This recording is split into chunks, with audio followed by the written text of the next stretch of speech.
Good evening, everyone, and thank you for joining us. Today was the final day of the 2023 Nebraska Legislative Session, and with the little time they had left, Nebraska's lawmakers passed several bills on their last day. Channel 8's Matthew Mittleiter has all of the details in our top story tonight.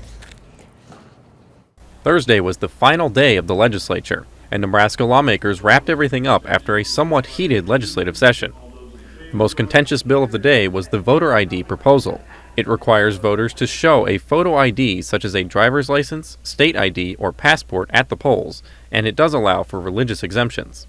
Senator Julie Slama vowed to filibuster the bill until the very end, pushing for stricter requirements. The legislature has decided to pass a voter ID framework without any real voter ID. It's a slap in the face to the voters of Nebraska. It's a slap in the face to everybody who volunteered to collect signatures.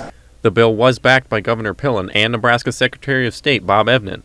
It passed 38-1 on Thursday afternoon. Other bills that passed Thursday include criminal justice reform, investments in metro areas, insurance bills, and allocating funding under the Federal Chips for America Act. I spoke to several senators who say overall this was a productive legislative session, covering a variety of difficult topics like bans on abortion after 12 weeks and gender-affirming surgeries for anyone under 19, as well as a permitless concealed carry law, all of which passed. We had a lot of focus on really divisive issues this session. At the same time, we did have areas where we were able to come together as a body, have wins across the political spectrum. Some senators say this was a great year for Nebraska citizens who will be seeing tax relief and adjustments to school funding to give more money for students and special education while reducing what property owners pay for schools.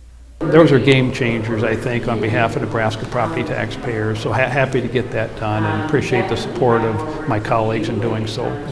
Many senators say they're happy the session is over and that despite some controversy and a lot of filibustering, they hope everyone learns something for next year.